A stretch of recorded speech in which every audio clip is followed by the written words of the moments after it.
팔다리를 축 늘어뜨린 채 마치 좀비처럼 비틀거리는 사람들이 거리를 활보합니다. 대낮부터 펜타닐에 중독된 사람들로 가득한 이 거리엔 좀비랜드라는 별명이 붙었습니다. 마약 과용으로 인한 사망자가 급증하는 미국은 마약이 국가의 존립을 뒤흔들 심각한 위협으로 떠오르자 천문학적인 돈을 투입해 대응하고 있습니다. 미국이 마약 통제 프로그램에 투입한 예산은 지난해 409억 달러, 하나 약 54조 원입니다.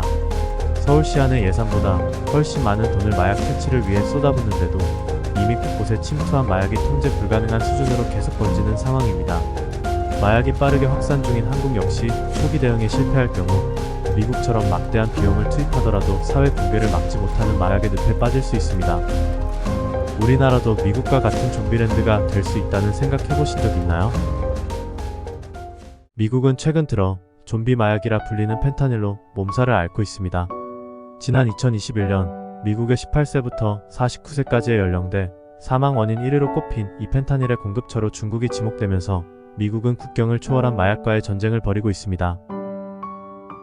최근 유명 래퍼와 배우도 펜타닐 과다 복용으로 숨졌을 만큼 펜타닐이 미국 사회의 가장 큰 골칫거리로 떠올랐습니다.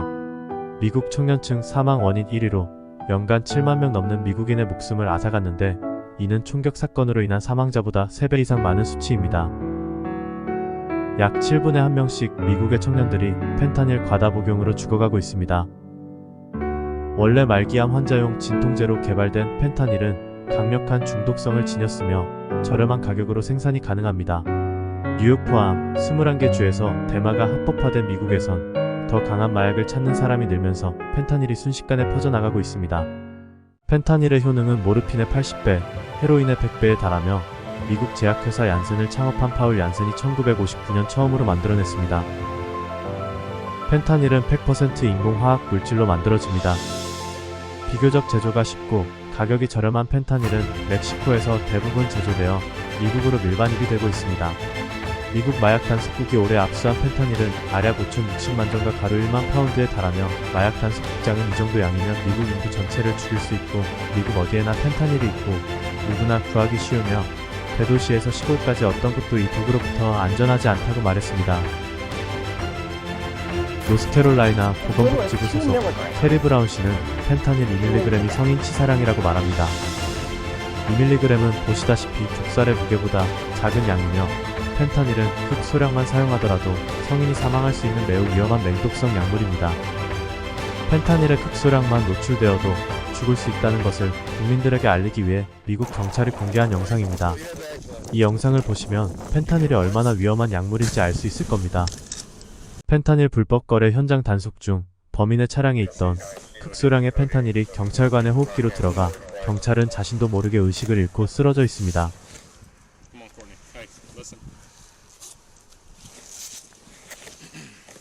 Come on.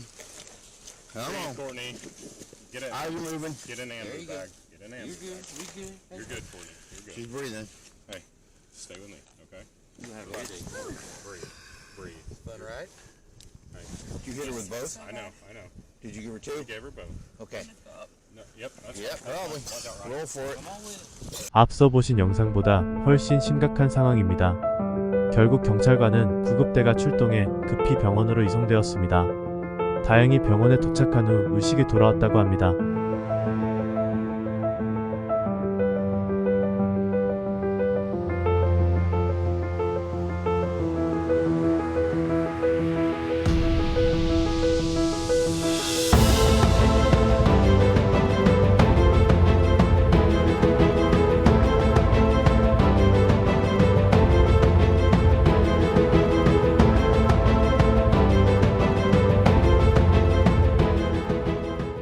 미국에서 현재 불법으로 유통되고 있는 펜타닐의 경우 대부분이 가짜 약물이며 이 약물로 인해 이 시간에도 10대 청소년들은 죽어가고 있습니다. 진짜 약물이라 속여서 팔거나 진짜 약품들 중 가짜 약물을 섞어서 팔아 불법 제조 판매업자들은 막대한 돈을 벌어들이고 있고 아무것도 모른 채 가짜 약물을 복용한 사람들은 계속해서 죽어나가고 있습니다. 펜타닐의 위험성을 알리기 위해 유족들이 용기 내어 공개한 이 영상을 보신 분들은 절대 펜타닐을 복용하지도 구매하지도 마시기 바랍니다. 우리가 쉽게 구할 수 있는 펜타닐은 전부 독약이고 복용하는 순간 싸늘한 주검이 되어 누군가에게 발견될 겁니다. 독약을 파는 악마의 유혹에 절대 빠지지 마시기 바랍니다. 우리들의 사랑스러운 자녀와 친구들을 과연 펜타닐로부터 안전한가요? 관심있게 주위를 둘러보시기 바랍니다. 우리들이 상상하는 것 이상으로 펜타닐에 쉽게 노출될 수 있습니다. 단 한 알만으로 여러분도 죽을 수 있습니다. 펜타닐의 위험성을 주위에 알리고 이와 같은 피해자들이 더 이상 나오지 않게 해야 합니다. 미국과 캐나다 밴쿠버는 점점 늘어나고 있는 펜타닐 중독자와 사망자로 골머리를 앓고 있습니다. 미국은 대낮부터 펜타닐에 중독된 사람들로 가득한 도시들이 점점 많아지고 있습니다.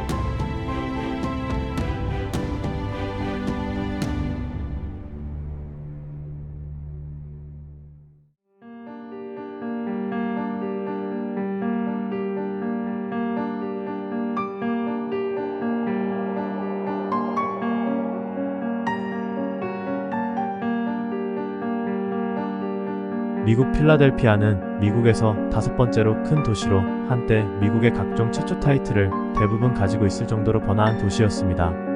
그러나 지금은 좀비랜드라고 불리는 상황입니다. 거리의 상점들은 모두 문을 닫았고 대낮부터 마약을 투여하는 사람들과 마약을 판매하는 판매업자들로 가득한 도시가 되었습니다.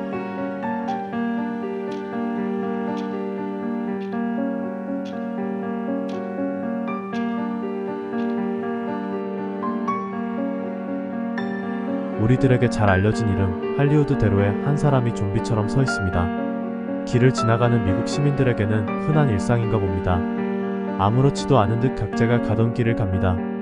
현재 미국 전역에서 이와 같은 펜타닐 중독자들을 쉽게 마주칠 수 있으며 심각한 문제는 이런 중독자들이 계속해서 늘어가고 있다는 겁니다.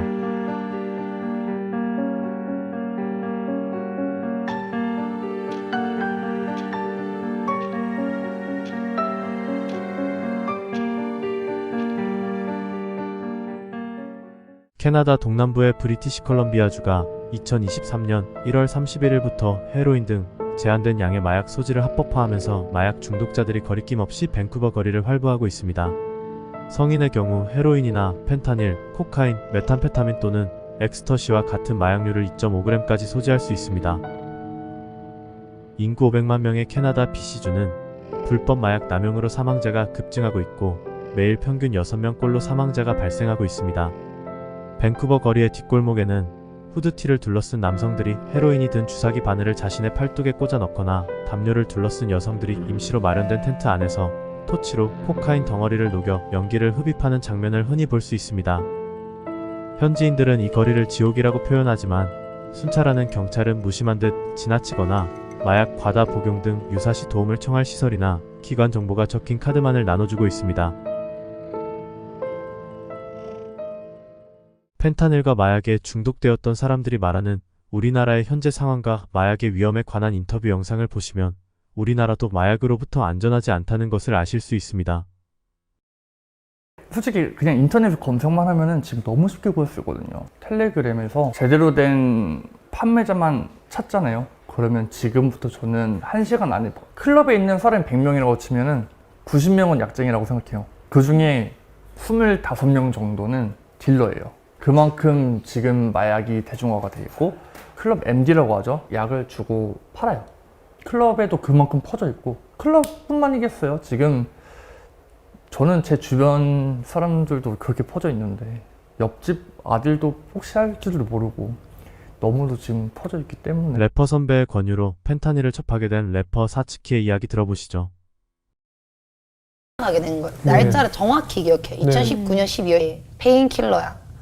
여자로 치면 생리통 없애주고 뭐 마음의 고통을 없애주고 뭐 진정제다. 뭐 그리고 마약이 아니다. 합법이다. 병원에서 처방받을 수 있다. 그래서 나는 믿어도 돼. 얘기하면서 나는 너를 정말 위해서. 라고 했어요, 저한테. 한 2년 정도 이미 중독이 된. 아이고. 그렇죠. 후유증도 그렇고 이미 알고 있던 사람들이었던 거죠. 한 번만 해볼까? 한 번쯤은 괜찮지 않을까? 라고 생각을 해서 저는 그렇게 해서 다 약을 시작하게 되는 거라고 생각을 하고 후회를 안 하는 사람은 한 명도 보지도 못했고 마약은 한 번만 해도 중독이라는 걸 명심을 하셨으면 좋겠어요. 나는 내가 조절이 가능하지? 나는 뭐 언제든 끊을 수 있어 라고 생각을 하는 건 자신의 오만과 교만이라고 생각을 해요. 만약에 마약을 한 번이라도 했다. 가까운 병원이든 이런 시설이든 상담을 받고 치료를 하는 게 저는 최우선이라고 생각을 합니다. 끝으로 펜타닐의 위험성을 알리기 위해 유족들이 용기 내어 세상에 공개한 영상 보시고 여러분들도 펜타닐 마약의 위험성을 주위 사람들에게 알려주시기 바랍니다.